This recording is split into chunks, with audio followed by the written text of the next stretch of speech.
Oke, jadi di video kali ini kita akan membahas HP mid-range yang desainnya mewah, udah ala-ala flagship, digenggamnya pun enak, dibuat ngegame juga dingin, terus RAM dan juga storage-nya juga lega banget untuk sebuah HP mid-range.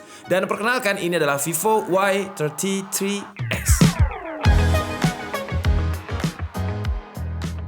Sebelum kita bahas desainnya yang menurut saya itu udah mewah ala-ala flagship seperti ini, kita bahas performanya yang menurut saya berbeda dengan smartphone mid-range yang pakai Helio G80 yang lainnya. Vivo Y33s ini dingin banget. Saya nggak tahu gimana Vivo mentuning HP ini, tapi yang jelas katanya Vivo menggunakan teknologi yang dinamakan dengan Multi Turbo 5.0 yang diklaim bisa menambah kecepatan koneksi data dan juga sistem coolingnya dengan 4 komponen baru yang diklaim bikin tidak mudah panas. Saya juga nggak tahu komponen yang digunakan apa, tapi yang jelas ketika saya gunakan untuk main Mobile Legends hampir 4 jam, dari jam 12 siang sampai jam 4 sore, terus saya juga gunakan main Genshin Impact selama 1 jam, suhunya sama sekali nggak kerasa anget. Hanya sekitar 31 sampai 32 derajat Celcius aja. Cuman karena emang chipsetnya masih mid-range, ya performanya mid-range. Kita harus sadar diri kalau posisi Vivo Y33s ini ada di smartphone mid-range. Untuk main game Mobile Legends dia mentok ada di settingan high, belum bisa ultra. Dan di Genshin Impact dengan resolusi Full HD settingannya high, FPS-nya fluktuatif banget. Stabilnya ada di bawah 30 FPS. Jadi kalau emang mau maksain main Genshin Impact, menurut saya pakai settingan low aja. Tapi karena dinginnya tadi, baterainya bisa lebih awet. Karena panas itu adalah musuh utama dari baterai. Jadi kalau HP semuanya sebenarnya ya, kalau misalkan device itu udah panas, baterainya pasti akan drain atau cepet boros dan performanya pun juga ikutan throttling. Tapi karena Vivo Y33s ini coolingnya bagus, jadi saya gunakan untuk main Mobile Legends hampir 4 jam, dari 84% itu sisa 35%. Abis itu saya buat download game Genshin Impact dari jam 4 ke 5 sore, 35% tadi, sisa 3%. Jadi kalau untuk urusan baterai, saya sih nggak ada komplain ya. 5000 mAh-nya ini awet banget karena kebantu dengan tuning dan juga sistem coolingnya yang bagus dari Vivo Y33s ini. Kalau untuk waktu pengecasannya, Vivo Y30s ini support fast chargingnya ya masih lumayan lah. Dengan dari 3% tadi ke 80%, dia butuh waktu sekitar 1 jam 15 menit. Terus dia juga sudah support dengan reverse charging. Jadi dia juga bisa digunakan sebagai power bank. Karena 5000 ampere-nya tadi kan awet, jadi kalau misalkan ada teman yang pinjam power bank, ya udah pinjamkan aja HP Vivo-nya ya. Tapi kalian nggak HP-an dong. Ngomongin Vivo pasti nggak afdol kalau kita nggak ngomongin kameranya. Karena kamera Vivo itu dari dulu ada ciri khas. Kamera yang nggak perlu skincare, kamera yang nggak perlu diedit. Jadi bisa auto ganteng dan auto cantik. Apalagi di mode selfie-nya. Waduh, udah ciri khasnya Vivo banget.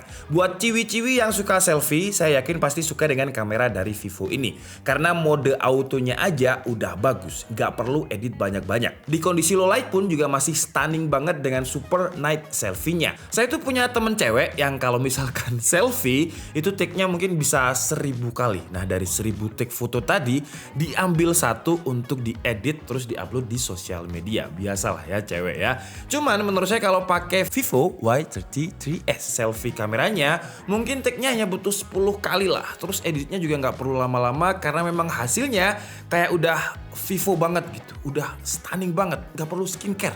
Hai guys, hari ini kita lagi nongkrong gitu ya, nongkrong di kafe, nyobain tempat baru, cozy banget, suasananya tuh nyaman banget, bikin kita tuh betah berlama-lama sampai 24 jam tuh mungkin kita betah banget. Yuk. Kalau untuk main kamera 50 megapikselnya untuk sebuah HP mid-range 3 jutaan bener-bener bisa diandalkan karena dia punya fitur eye autofocus yang bisa mengurangi blur kalau misalkan kita foto person atau manusia yang ada matanya ya, karena kan dia eye focus namanya. Eye autofocus ya, bukan your eye. Kalau your eye itu di Malang bahasa kasar ya, udah nggak usah dibahas lah. Di kondisi low light, kamera utama 50 megapikselnya ini juga udah terlihat oke banget. Nggak terlihat dipaksakan dan masih terlihat natural dengan fitur Super Night Mode-nya. Super Night Mode-nya blur akan tereduksi dengan baik walaupun memang processing fotonya agak lama ketimbang kita nggak pakai fitur Super Night Mode. Sayangnya konfigurasi triple kameranya ini tidak ada lensa yang ultra wide. Mungkin buat sebagian orang lensa ultra wide itu nggak kepake, tapi buat saya pribadi yang sering foto ruangan dan juga foto low angle, ya saya menyayangkan kenapa kok nggak ada kamera atau lensa ultra wide-nya. Kalau untuk videonya, Vivo klaim dia memiliki ultra stable video, tapi ketika saya cobain nggak stabil-stabil banget sih, karena dia nggak punya OIS atau Optical Image Stabilization. Jadi kalau emang mau stabil harus bener-bener ninja walk jalannya, pelan-pelan. Cuman untungnya di mode video ini kualitas low light-nya masih oke banget, cahayanya masih bisa ditangkap dengan baik dan nggak terlalu noise, walaupun memang masih bagusan ketika pakai kamera atau bukan mode videonya. Dan hasil foto yang udah oke banget tadi juga didukung dengan layar yang juga udah oke banget di kelasnya, di harganya. Karena layarnya ini disebut Vivo dengan 1080p colorful screen. Kenapa bisa disebut dengan colorful screen? Karena dia sudah mendukung 96% NTSC dan P3. Terus dimensinya yang 6,58 inch ini juga dibuat mirip-mirip flagship dengan screen to body rasionya yang lega banget, 90,6%. Buat streaming Netflix dia juga udah support Full HD karena wideband security-nya udah ada di L1.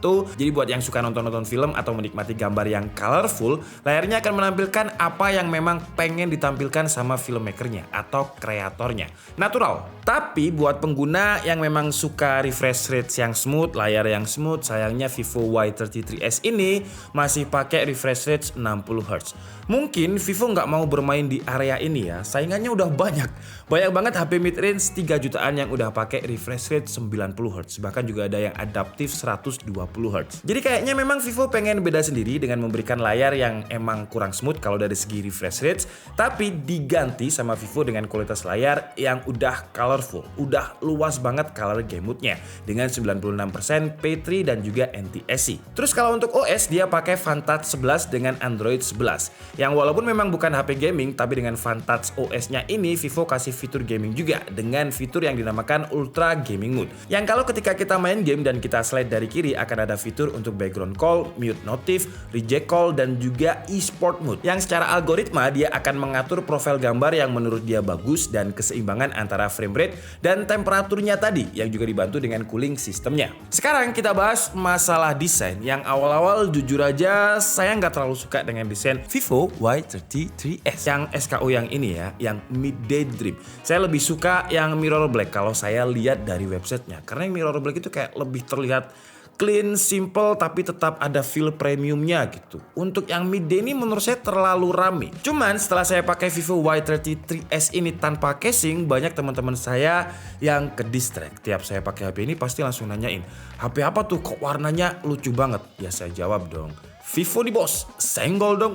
Desainnya lama-kelamaan terlihat lucu ya memang dengan dynamic colornya yang seakan-akan berubah warna menyesuaikan dengan cahaya. Jadi kadang orange, kadang biru. Kenapa saya nggak pakai casing? Karena casing bawaannya menurut saya standar dan finishing AG Mate-nya ini lebih enak kalau digenggam tanpa casing karena permukaannya kasar. Jadi nggak licin buat tangan saya yang cepet banget berkeringat. Terus di bagian sampingnya ini yang paling saya suka sih ya, karena dia sudah ada fingerprint, di mana di masa pandemi seperti ini saya prefer memilih fingerprint ketimbang Face ID karena ya sering pakai masker, dan fingerprintnya ini sesuai dengan klaimnya Vivo, Ultra Fast Fingerprint. Dan fingerprintnya ini benar-benar kenceng banget, kayak nggak ada 1 detik dia udah kebuka. Kalau untuk speaker dia masih mono di bagian bawah, tapi suaranya udah kenceng untuk ukuran HP mid-range 3 jutaan. Bassnya masih ada dan nggak terlalu cempreng. Kalau untuk sensor sayangnya dia nggak ada NFC, tapi selain itu lengkap. Gyronya juga udah pakai hardware, bukan yang gyro virtual. Oke guys, jadi mungkin cukup segitu aja pengalaman saya menggunakan Vivo Y33s selama sekitar 1 minggu lebih ini. Kelebihannya kalau menurut saya di kelas harganya ini, pertama kalau dari segi spesifikasi RAM-nya gede ya untuk sekelas mid-range dengan 8GB yang bisa di-extend 4GB lagi yang dipinjamkan dari storage-nya yang memiliki kapasitas 128GB. Ciri khas Vivo banget karena di HP lain belum ada fitur extended RAM ini. Di video unboxing kemarin kita juga udah coba dan emang ada perbedaan ya ketika kita uji di benchmark sintetis. Antutu dan Geekbench 5 di mode pakai extended RAM dan gak pakai extended RAM. Terus yang saya kaget adalah sistem coolingnya yang dingin banget. Mentok itu bisa 32 derajat Celcius. Dan akhirnya Vivo Y33s ini menjadi smartphone mid-range yang paling dingin yang pernah saya review. Terus kalau untuk kamera, buat yang suka foto tanpa harus ngedit lagi, ciri khas Vivo dengan foto ala pakai skincare-nya, karena kayak bisa langsung mulus dan terlihat stunning gitu walaupun di keadaan low light. Tapi Tapi kalau untuk video harus bener-bener ninja lock ya kalau mau stabil. Terus kalau untuk kekurangannya, menurut saya buat kalian yang udah terbiasa dengan refresh rate layar yang tinggi di atas 60 Hz, kalau pakai Vivo Y33s kayak agak gimana gitu, kurang smooth. Cuman sama Vivo ini kayak istilahnya disubsidi gitu. Jadi refresh rate-nya tetap 60 Hz, tapi untuk color game mode-nya diluaskan lagi dengan 96% NTSC dan P3. Dan memang untuk sekelas HP 3 jutaan menurut saya layarnya udah stunning banget. Oke lah, jadi mungkin cukup segitu aja ya pengalaman saya menggunakan Vivo Y33s ini sekitar 1 mingguan lebih. Kalau kalian ada pertanyaan mengenai Vivo Y33s yang mungkin belum saya sampaikan di review ini, silahkan tulis di kolom komentar, nanti akan saya jawab. Dan saya minta maaf kalau ada kesalahan dalam penyampaian informasi. Seperti biasa, kalian juga bisa mengkoreksinya di kolom komentar. Saya Nika Budi and see you on the next video. Bye-bye.